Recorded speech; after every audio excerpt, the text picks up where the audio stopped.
നിലപാടുകൾ വിവാദങ്ങളാകുമ്പോൾ ശശി തരൂർ ബി.ജെ.പിയിലേക്ക് ചേക്കേറുമോ? ചേക്കേറിയില്ലെങ്കിൽ ബി.ജെ.പിയിൽ നിന്നൊരു ക്ഷണം ഉണ്ടാകുമോ? അതോ കോൺഗ്രസ് അദ്ദേഹത്തെ തങ്ങളുടെ മുഖ്യമന്ത്രി സ്ഥാനാർത്ഥിയാക്കുമോ? ഇതിനു മുൻപും ഇത്തരം ചോദ്യങ്ങൾ ഉയർന്നു വന്നിട്ടുണ്ട്. ഇപ്പോഴത്തെ കേരള രാഷ്ട്രീയ സാഹചര്യത്തിൽ ബി.ജെ.പിയുടെ തുറുപ്പുചീട്ടാകാൻ കഴിയുന്നൊരു വ്യക്തി തന്നെയാണ് ശശി തരൂർ. ഈ അവസരം ബി.ജെ.പി മുതലെടുക്കുമോ? കോൺഗ്രസിനെ ദുർബലമാക്കുന്ന നിലപാടുകളാണ് ശശി തരൂർ അടുപ്പിച്ച് ഇപ്പോൾ നടത്തിയിട്ടുള്ളത്.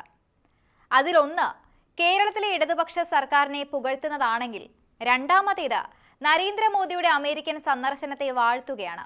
കോൺഗ്രസ് വർക്കിംഗ് കമ്മിറ്റി അംഗമായ ശശി തരൂരിന്റെ ഈ രണ്ട് പരസ്യ നിലപാടുകളും കോൺഗ്രസിന്റെ പ്രഖ്യാപിത നിലപാടിനും രാഷ്ട്രീയ താൽപര്യങ്ങൾക്കും എതിരായതിനാൽ വലിയ വിവാദമാണിപ്പോൾ പൊട്ടിപ്പുറപ്പെട്ടിരിക്കുന്നത്. മാത്രമല്ല, പാർട്ടിയെ വെല്ലുവിളിച്ച ശശി തരൂരിനുള്ള നിലപാടിൽ കോൺഗ്രസിൽ ഭിന്നതയും പൊട്ടിപ്പുറപ്പെട്ടു.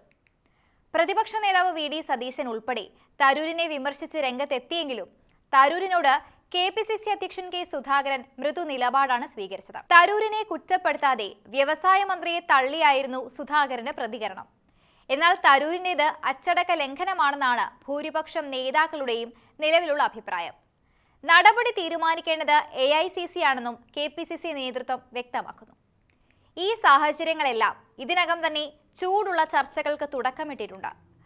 ബീഹാർ നിയമസഭാ തെരഞ്ഞെടുപ്പും കേരളത്തിലെ തിരഞ്ഞെടുപ്പും ഒക്കെ വരാനിരിക്കുന്ന സാഹചര്യത്തിൽ കോൺഗ്രസിന്റെ രാഷ്ട്രീയ എതിരാളികൾക്ക് തരൂരിന്റെ വാക്കുകൾ ആയുധമായി മാറുമെന്നാണ് സൂചന. കേരളത്തിലെ വ്യവസായ രംഗത്തുണ്ടായ മാറ്റത്തെ പ്രശംസിച്ച ദ ന്യൂ ഇന്ത്യൻ എക്സ്പ്രസിൽ എഴുതിയ ലേഖനത്തിലാണ് കേരളത്തിലെ വ്യവസായ രംഗത്തുണ്ടായ വളർച്ചയെപ്പറ്റി ശശി തരൂർ പ്രശംസിച്ചിരുന്നത്.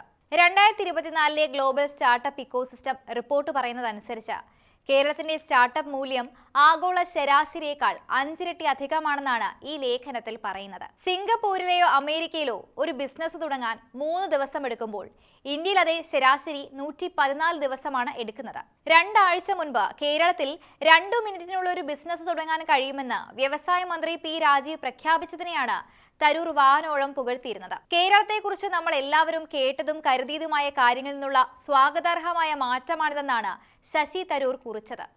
സ്ത്രീ, ട്രാൻസ്ജെൻഡർ സംരംഭകർക്ക് കേരളം കൃത്യമായ പിന്തുണ നൽകിയിട്ടുണ്ടെന്നും ലേഖനത്തിൽ തരൂർ വ്യക്തമാക്കി.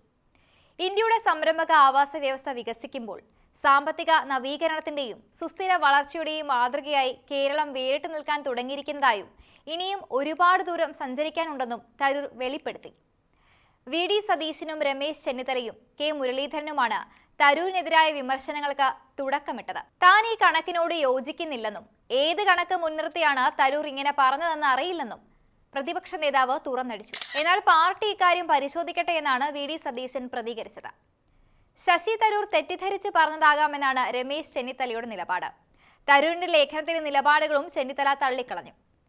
കേരളത്തിലെ കോൺഗ്രസുകാർ തരൂരിന്റെ നിലപാട് അംഗീകരിക്കുന്ന പ്രശ്നമില്ലെന്നാണ് കെ. മുരളീധരൻ പ്രതികരിച്ചത്. തരൂരിനെ പുറത്താക്കണമെന്ന ആവശ്യം വരെ ആ പാർട്ടിയിൽ ഉയർന്നു കഴിഞ്ഞിട്ടുണ്ട്. തരൂർ ഇങ്ങനെ പറഞ്ഞു തുടങ്ങിയാൽ എങ്ങനെ ഇടത് സർക്കാരിനെ പുറത്താക്കാൻ കോൺഗ്രസിന് കഴിയുമെന്ന ചോദ്യമാണ് കോൺഗ്രസ് പ്രവർത്തകർ ഉയർത്തുന്നത്. പക്ഷേ തരൂർ എപ്പോൾ ചെന്നാലും സ്വീകരിക്കാൻ തയ്യാറായി നിൽക്കുകയാണ് ബി.ജെ.പി എന്നത് മറ്റൊരു സത്യം മാത്രം.